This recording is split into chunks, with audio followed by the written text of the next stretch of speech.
Stres akibat kerja seringkali dialami oleh karyawan. Beberapa faktor yang menjadi penyebab stres akibat kerja diantaranya keterbatasan di tempat kerja, beban kerja yang berlebihan, konflik kepemimpinan, dan hal lain sehingga mengganggu kenyamanan saat bekerja. Kondisi tempat kerja yang tidak nyaman memang dapat menyebabkan stres kerja.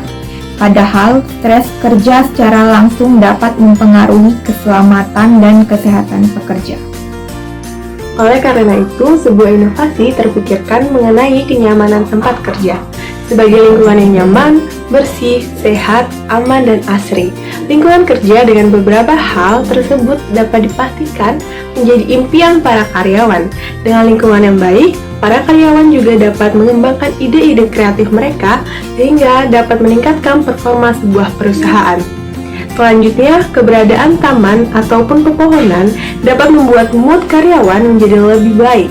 Penampilan fisik gedung perkantoran yang menawan juga mampu menjadi faktor penentu kesuksesan dan kebahagiaan para karyawan yang bekerja dalam suatu perusahaan. Tidak hanya itu, selain ditata dengan gaya modern, gedung perkantoran juga mulai dirancang dengan konsep ramah lingkungan. Gedung perkantoran merupakan salah satu tempat dilaksanakannya aktivitas perekonomian. Dalam merancang gedung perkantoran, diperlukan perencanaan yang matang, baik dari segi keamanan, biaya, kegunaan, arsitektur, struktur, maupun jasa yang tersedia. Penampilan fisik gedung yang menawan mampu menjadi salah satu faktor penentu kesuksesan dan kebahagiaan para karyawan yang bekerja dalam suatu perusahaan. Tak hanya dibuat dengan gaya modern dan estetik, kini gedung perkantoran juga dirancang dengan konsep yang ramah lingkungan. Di sini, kami merancang sebuah ide, sebuah inovasi baru untuk mewujudkan hal tersebut. Echinodermata adalah hewan invertebrata yang memiliki duri pada permukaan kulitnya. Filum Echinodermata ini terdiri atas 5 kelas. Yang pertama ada Asteroidea atau bintang laut, kedua ada Ophiuroidea atau bintang mengular, ketiga ada Echinoidea atau bulu babi, keempat ada Holothuroidea atau timun laut, dan yang terakhir ada Crinoidea atau lili laut. Bintang laut atau Asteroidea merupakan salah satu hewan yang mempunyai bentuk tubuh unik, yang mana tubuhnya terdiri dari 5 atau lebih lengan yang diatur secara radial. Disebut asteroid karena bentuknya menyerupai bintang. Asteroidea merupakan salah satu kelas yang paling dikenal di filum Echinodermata. Pada fisiologi Echinodermata terdapat sistem ambulakral. Sistem ambulakral merupakan sistem gerak dengan memanfaatkan tekanan air. Sistem ambulakral terdiri dari kanalis circumoralis atau ring kanal, kanalis radialis atau radial kanal, kanalis madreporicus atau stent kanal, dan juga ada ampula serta podia. Madreporid pada bintang laut berfungsi sebagai tempat masuknya air. Sedangkan saluran cincin berbentuk pipa yang melingkari mulut berfungsi untuk menghubungkan dan membagi air ke saluran radial yang berada di setiap lengan bintang laut.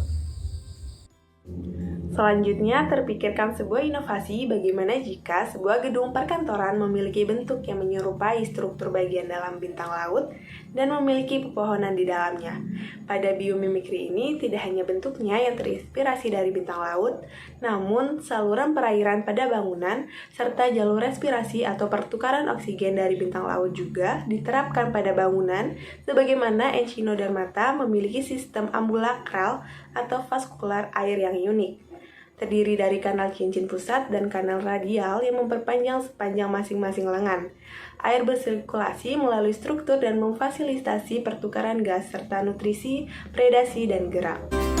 Tujuan utama tercetusnya inovasi bentuk gedung perkantoran yang terinspirasi dari radial kanal pada bintang laut ini adalah untuk mengatasi polusi yang ada di sekitar perkantoran yang umumnya terdapat di wilayah perkotaan, serta juga untuk mengurangi stres kerja pada karyawan. Keberadaan pepohonan dan taman di lingkungan kantor akan menjadi solusi dalam mengatasi polusi. Dan tentunya suasana lingkungan kantor tersebut akan menjadi lebih asri. Selain itu, gedung perkantoran yang memiliki desain yang menawan, modern, serta ramah lingkungan ini akan semakin memperindah tatanan kota. Langkah yang dibutuhkan untuk merealisasikan gagasan ini adalah dibutuhkannya orang-orang yang terampil dalam bidang sains maupun arsitektur, serta perlunya pengembangan inovasi ini secara lebih detail dan meluas. Selain menjadi gedung perkantoran, bangunan ini nantinya juga dapat menjadi sangat bermanfaat jika dijadikan observatorium atau bahkan tempat pengembangan riset-riset untuk ilmuwan bangsa. Penerapan gagasan ini harus selaras dengan kehebatan seorang arsitek, yaitu bisa membuat dan merancang bangunan yang berguna bagi masyarakat. Dukungan pemerintah dalam proyek ini pun sangat diperlukan. Pemerintah diharapkan dapat menginvestasikan anggaran yang cukup untuk pembangunan wilayah, kemajuan sarana prasarana dalam kegiatan riset, dan perlunya bantuan masyarakat dalam menjaga fasilitas yang sudah ada. Dengan susah payah dibangun, dengan kesadaran bahwa gedung ini merupakan salah satu bentuk kemajuan bangsa.